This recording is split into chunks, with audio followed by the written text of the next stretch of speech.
You must go and make what you can of it. Yours ever, Caroline Bingley. Very elegant hand. May I have the carriage, Father? The carriage? No, indeed. You must go on horseback, for it looks like rain. Then you will have to stay the night. Mother! Well, why do you look at me like that? Would you go all the way to Netherfield and back without seeing Mr. Bingley? I think I did try and change some of the dialogue at one point, or to put in a couple of things from the book that had been left out, which was fairly firmly squashed, probably rightly so, by Sue and Andrew, who said, well, look, we've worked very hard on this for a long time, and this is the dialogue we've come up with, and that was fine. I hear your cousin, Mr. Collins, is engaged to be married. Yes, to my good friend Charlotte Lucas. I had thought that his intentions tended in another direction. Perhaps they did. They took a little turn to everybody's satisfaction. And relief.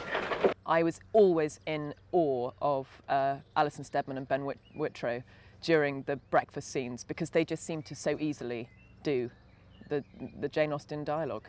So I learned. I watched and learned. No, I beg you will not write at all if you... Oh, you take delight in vexing me. It's a shame that that word, vex, now we don't really use it very often, but if someone's vexed, it means that they're very cross, and I think the word sounds as though someone's cross, to be vexed, you know, or to vex someone, to make them angry. It's such a wonderful word. One of the most important things about Pride and Prejudice is that it is a book about sex and money, but you tell a lot of that story through the class of the people, and it was very, very carefully graded, and so part of our job is to make that very clear. If you actually, when you're watching it, look at the Bennet's house on television, you think, well, that's a very nice house, I wouldn't mind having that, that's a very grand house. And so we actually had to get over to them that the Bennets, in fact, aren't anywhere near top of the social pile. So we took a great deal of care to make everything that you see, every house that you see, every meal that you see, the costumes, the hair, the carriages, the horses, the grounds that they have, should reflect the class of the person. So there's a great, great difference between Pemberley, for instance, Darcy's house, and say the vicarage, Mr. Collins and Charlotte's house in Huntsford. So we graded them very carefully, right down the pile, taking in Netherfield and then Lady Catherine de Bourgh's house, coming down to the Bennet's house and then the lesser houses. The Bingley sisters wore silk, the Bennet girls wore cotton. The Bingley sisters had fine hairdos, the Bennet sisters done their own hair. And the meals that you actually have should reflect what you can afford. We did have some rather hairy times where we had to sit round a series of meals which we thought would only take half a day to film, and it took nearly a week, so that what we were sitting in front of began to really reek. You know, this caused some amusement. The pork chop I kept being given and having to hack through in a breakfast scene and being rearranged because they ate such huge quantities as well. It was sort of, you know, like food from the giant's pantry. It was always sort of bigger, the biggest chop you've ever seen, the biggest steak you've ever seen.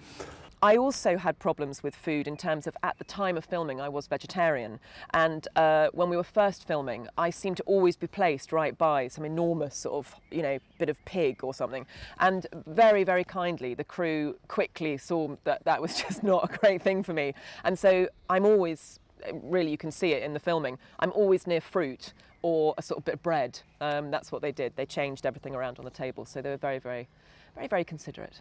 And on the first day, they have an expert person who, in historical food, as it were, a food not past its sell-by date or long past its sell-by date. And at first we all said, wow, isn't it incredible? You know, look at this bird in front of me with its head still on and its neck tied in a knot and kind of on a plate. And 3 days later, when he was coming back for the same scene out of the freezer or wherever, you begin to tire of it. When we were shooting one of the meal scenes, which was in the Bennet household, and it was supposed to be a fairly modest meal, and so we weren't seeing all the courses, and we said, well, you know, we'll cut to the end of the meal, so it's much easier to shoot. for continuity reasons, because you have to shoot and shoot and shoot and shoot again. So we said, what do you like to eat? And I rather, extravagantly said, oh, well, I'll have my favourite dish, which is gooseberry fool. Is that all right? And he was so greedy, and he loves it so much, that he set the pace, unfortunately, for all the other takes in the scene, because he just gobbled it all up while he was speaking, finished it. Of course, the director shouts, cut, we'll go again. More gooseberry fool put into his bowl. Same thing happens. He still loves it, gobbling it down. Third take, getting a bit full by this time. Went on and on and on. We had many, many takes. And then, of course, that was the master shot. And then they said, right, we're going for your close-up, Ben. Well, we went on filming this for something like 2.5 days. So he had to eat, I don't know, more than a dozen bowls of gooseberry fool, looking as if it was his favourite thing. And, Alison rather cannily was picking at a grape at the other end of the table. And I was having to put all this gooseberry fool in my mouth, hour after hour after hour. He was very, very jealous. He thought she'd chosen wisely. And actually, I haven't eaten gooseberry fool for a while. And I should think he never, ever wants to see it again.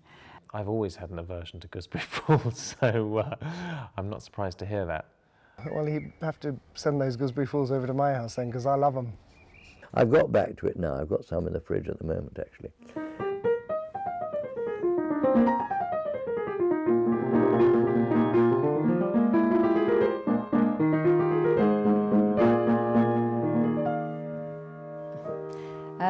We filmed Pride and Prejudice over 20 weeks, and it was over the most glorious, perfect English summer that you could ever wish for.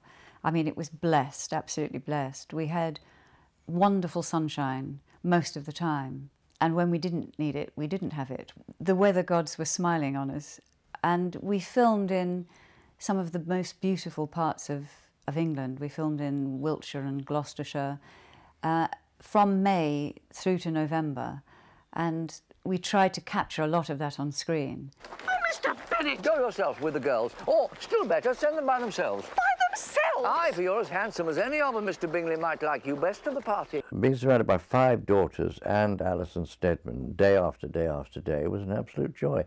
Alison is very funny on set. She's a lovely person to work with. She never stops making jokes.